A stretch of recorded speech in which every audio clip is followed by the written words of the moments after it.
Apa pendapat Ustadz tentang fenomena virus corona?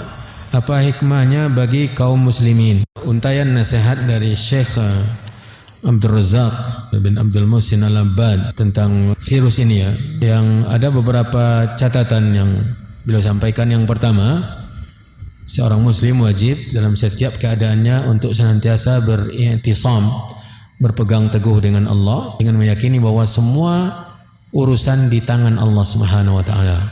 Apapun jadi bencana yang terjadi ini semuanya adalah keputusan dan ketentuan Allah Subhanahu wa taala. Ma asaba min musibatin illa biiznillah. Tidak ada satu musibah pun yang menimpa kecuali itu ketentuan Allah Subhanahu wa taala. Wa may yu'min billah. Dan siapa yang beriman dengan Allah. Jadi yang ditekankan kepada seorang muslim ketika musibah menimpa, dimanapun, menimpa siapapun juga, dia tetap menegakkan keimanan kepada Allah. Barang siapa yang beriman, maka Allah akan tunjuki qalbunya, akan Allah bukakan hidayah. Catatan kedua, wajib juga atas seorang muslim untuk menjaga Allah dengan menjaga ketaatan kepada Allah. Nabi SAW bersabda dalam wasiatnya kepada Abdullah bin Abbas, jagalah Allah, niscaya Allah menjagamu. Ini yang harus ditanamkan. Menjaga Allah maksudnya menjaga ketaatan, menjaga perintah Allah, menjaga larangan Allah. Perintahnya kerjakan, larangan dijauhi, maka pasti Allah akan menjaga. Menjaga dari apapun yang membahayakan.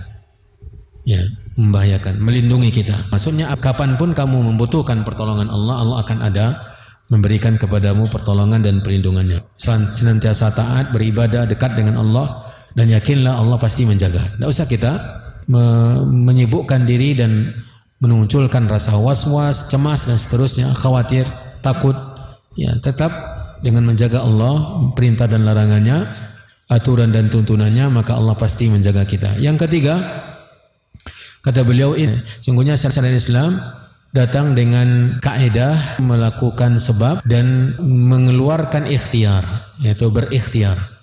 Ini yang ditekankan oleh agama, bukan berpangku tangan menyerah pada keadaan, tetapi justru ditekankan untuk berikhtiar dan melakukan sebab. Dan hal ini adalah berobat. Maka berobat dalam Islam itu mencakup dua bentuk pengobatan. Pertama, mengantisipasi ya, masuknya penyakit ke tubuh kita. Bentuk pengobatan dengan cara melindungi diri banyak ditekankan oleh agama, seperti memakan kurma Madinah 7 butir setiap pagi, kemudian dengan zikir-zikir ya, membaca bismillahilladzi la yadurru ma asmihi syai'un fil ardi wa la fis sama' wa huwas samiul basir. Ini termasuk pembentengan diri yang ditekankan oleh agama. Ya, kemudian kalau nanti ada penyakit yang menimpa, maka pengobatan yang juga dianjurkan oleh agama kita. Yang keempat, sungguhnya wajib atas seorang muslim untuk tidak larut dengan isu-isu yang berkembang. Ya, isu-isu yang berkembang, apalagi di dunia maya ya. Jangan mudah hanyut dengan isu-isu yang berkembang. Kadang-kadang isu-isu dusta untuk menanamkan kekhawatiran, menyebarkan rasa takut di tengah kaum muslimin. Bisa jadi yang disebarluaskan berita yang tidak benar, berita dusta.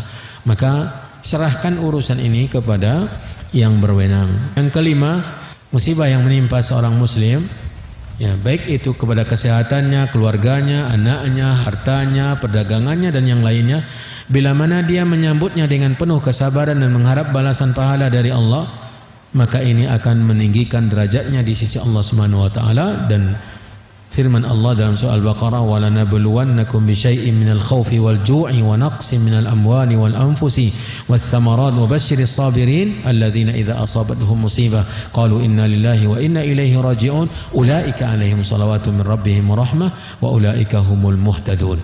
Ini derajat mereka yang bersabar dan mengharapkan balasan pahala dari Allah ketika ditimpa oleh bencana atau musibah. Terakhir, ada 6 catatan. Yang terakhir, sungguhnya bencana dan musibah yang paling besar adalah musibah pada agama.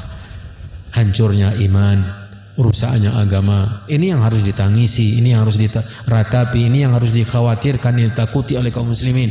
Fahiya a'dhamu masaibid dunya wal akhirah. Ini musibah yang bencananya bukan hanya di dunia, tetapi petakannya nanti akan menimpa di akhirat kelak juga. dan lebih besar bencananya di akhirat. Maka yang harus ditakuti oleh seorang muslim musibah pada agamanya, pada imannya, pada ketakwaannya. Dia adalah kerugian yang puncak kerugian yang tidak ada keberuntungan bersamanya, dan puncak kegagalan yang tidak ada harapan di belakangnya, yaitu gagal dari sisi agama, tidak membawa apa-apa ketika menghadap Allah Subhanahu wa taala. Ini beberapa catatan yang mungkin bisa bermanfaat untuk kita menghadapi atau ketika kita membaca dan mendengar berita-berita tentang virus ini. Semoga Allah Subhanahu wa taala menjaga kaum muslimin dimanapun mereka berada, dan semoga Allah mengangkat musibah ini secepatnya. Semoga Allah kembalikan kaum muslimin kepada agamanya dengan pengembalian yang baik. Wallahu ta'ala alam.